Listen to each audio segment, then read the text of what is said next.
Come on. Come on out, man. Your tails will be... D, now you promised me that if I helped you out with your mom, I'm all about helping your brother out, but not like this. I'm gonna get this dude, man. Hey, yo, I think I got... Halo teman-temanku yang tercinta, tersayang, dan terbaik. Apa kabar kalian hari ini? Semoga sehat selalu dan murah rezeki. Kali ini kita akan mengulas tentang film yang sangat seru. Kita simak bersama-sama. Selamat menikmati ceritanya. Film ini dimulai dengan dua pemuda yang sedang berfoto-foto saat memasuki hutan. Saat mereka asyik berfoto, mereka melihat sebuah batu bulat yang menyala. Namun, sebelum mereka sempat berpikir banyak, salah satu dari mereka tiba-tiba menghilang. Teman yang satu lagi mencari-cari, tetapi tidak menemukannya. Saat melihat kaki temannya yang tergeletak tertutup oleh pohon, dia hendak memeriksa lebih dekat. Tetapi tiba-tiba tubuh temannya ditarik oleh sesuatu yang tidak terlihat. Hal ini tentu saja membuatnya ketakutan, dan dia pun berlari secepat mungkin. Namun, dia tidak bisa lari dari sesuatu yang misterius itu, dan dia pun menghilang. Laki-laki ini adalah Dian, yang biasa dipanggil di sebenarnya adalah seorang copet, yang terpaksa melakukan pekerjaan itu karena kondisi ibunya yang sedang sakit parah akibat kanker yang menggerogoti tubuhnya. Dia tidak ingin menjadi copet, tetapi dia belum memiliki pekerjaan tetap dan harus membelikan obat untuk ibunya. Saat itu, dia melakukan operasinya, ditemani oleh Sebastian, teman karib, di sejak usia 12 tahun. Sebastian bertugas mengawasi aksi di dalam melakukan tugasnya. Dean sedang berjalan melenggang santai, ketika tiba-tiba dia menabrak seorang pria dengan kepala botak. Pria itu tidak menyadari bahwa Dean telah mengambil dompetnya. Setelah beberapa langkah, pria botak itu baru menyadari bahwa dompetnya hilang dan langsung mengejar Dian yang sedang membuka dompet tersebut. Aksi kejar-kejaran pun terjadi. Sebastian, yang melihat kejadian itu dari atas gedung, langsung turun untuk menyelamatkan Di. Dengan sigap, Sebastian mengalihkan perhatian pria botak dan seorang polisi yang mengejar Di. Di pun akhirnya berhasil lolos dari kejaran. Sebastian mengeluh, karena akhir-akhir ini aksi mereka selalu ketahuan. Namun, Sebastian mengaku bahwa dia sudah mulai mendapatkan pekerjaan dengan gaji tetap yang membuatnya merasa lega. Dia merasa sedih karena harus meninggalkan kehidupan sebagai copet, tapi juga bahagia karena Sebastian telah menemukan pekerjaan yang stabil. Ketika di rumah, dia sedang memberikan obat untuk ibunya, kemudian duduk di samping tempat tidur sambil merenungi keadaan hidupnya. Dia berpikir bahwa dia harus melakukan sesuatu yang lain untuk terus dapat mengurusi ibunya. Keesokan harinya, dia berusaha melamar pekerjaan, berharap dapat meninggalkan kehidupan sebagai copet dan memulai hidup yang lebih baik. Pagi itu, dia mencoba langkah awal untuk melamar kerja. Ia berusaha dari pintu kantor satu ke pintu kantor lainnya, namun selalu mendapatkan penolakan. Di kafe-kafe, restoran, galeri, semua menolaknya. Saat di sebuah galeri kerajinan tangan, ada pemilik yang mengajaknya bicara dan menasehati beberapa hal. Pemilik galeri itu mengatakan bahwa Di tetap harus yakin dengan diri sendiri dan jujur, mengatakan apa yang dia mampu untuk disumbangkan dalam pekerjaan. Rupanya, dia agak tersentuh dengan nasihat itu. Namun, kebutuhan dia adalah pekerjaan untuk mendapatkan uang agar bisa mengurusi ibunya yang sakit. Karena galeri itu masih baru, dia diminta menunggu dulu dan suatu saat nanti akan dipanggil. Dia keluar dengan lesu dan duduk di tangga jalan. Beberapa saat kemudian, datang sekelompok orang yang pernah memberi pinjaman uang pada Di. Orang-orang itu berteriak dan menanyakan kenapa sudah 3 bulan belum membayar. Mendengar itu, Di langsung lari meninggalkan mereka. Orang-orang itu pun mengejarnya. Di terus lari sampai masuk ke hutan untuk menyelamatkan diri dari kejaran mereka. Disinilah masalahnya dimulai. Orang-orang yang mengejar hilang secara misterius.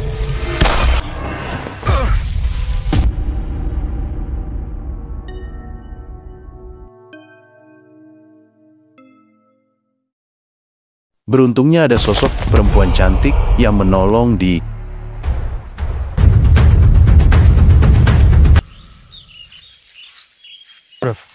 Did you see that thing?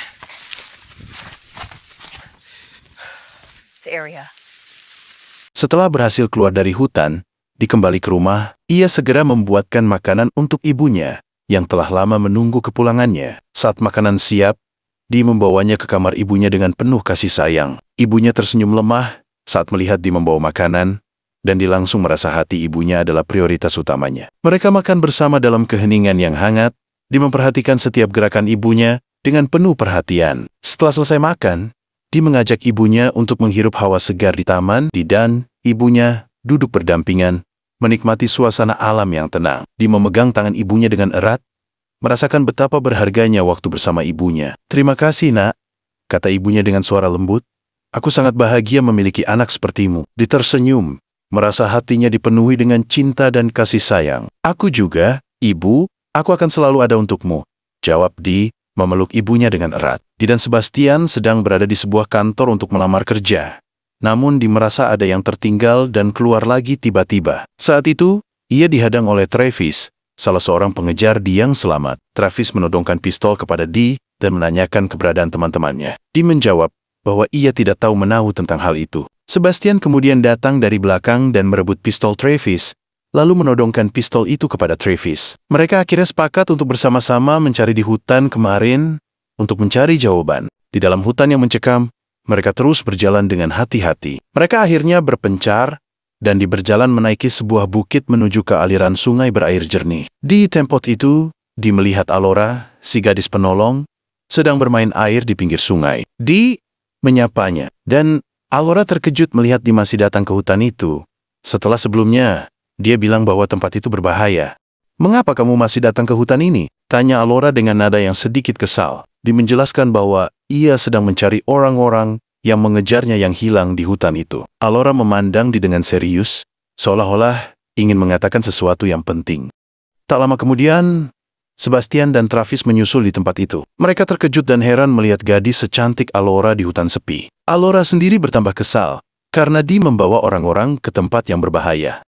Kini Di sudah berada di rumah lagi, sedang melihat surat-surat keterangan dokter mengenai penyakit ibunya. Ia hanya bisa bersedih dan mendesah beberapa kali sambil minum soft drink. Lalu, ia memasuki kamar ibunya dan memeriksa kondisi ibunya yang semakin kurus kering. Di terkejut melihat ibunya semakin lemas dan sayu.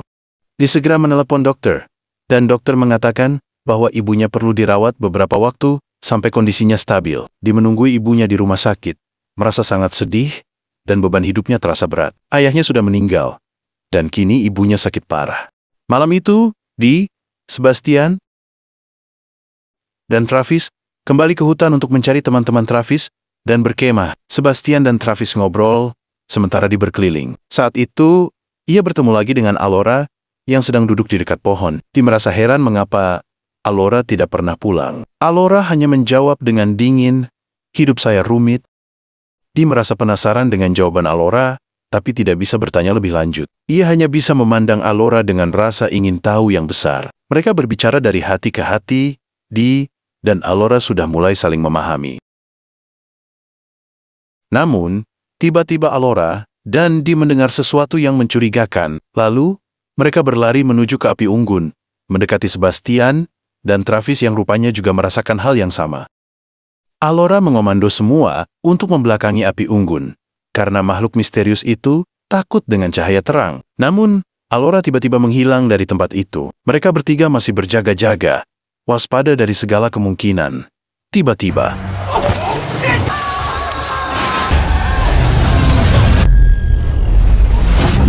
beruntunglah Alora datang, melemparkan belatinya ke arah makhluk itu dan mengenainya. Makhluk itu mengerang kesakitan dan melepaskan Travis.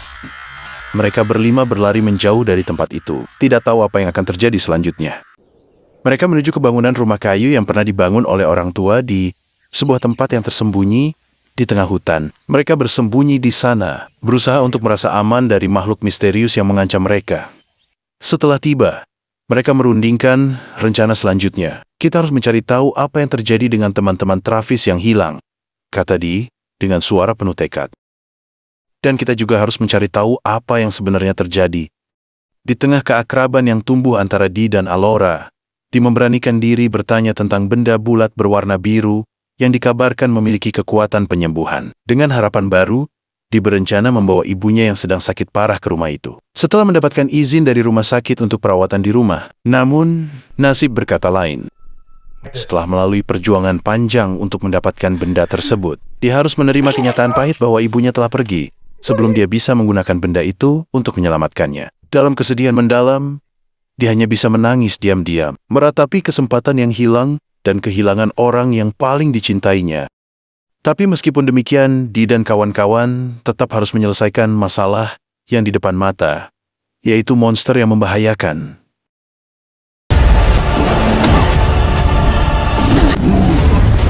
There's a spark, a little glow, a mystery that I want to know.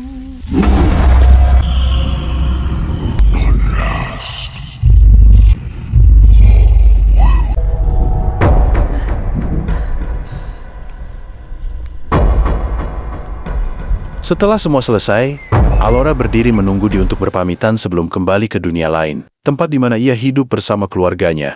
Sebuah dunia yang masih menyimpan misteri tentang identitas dan dimensinya.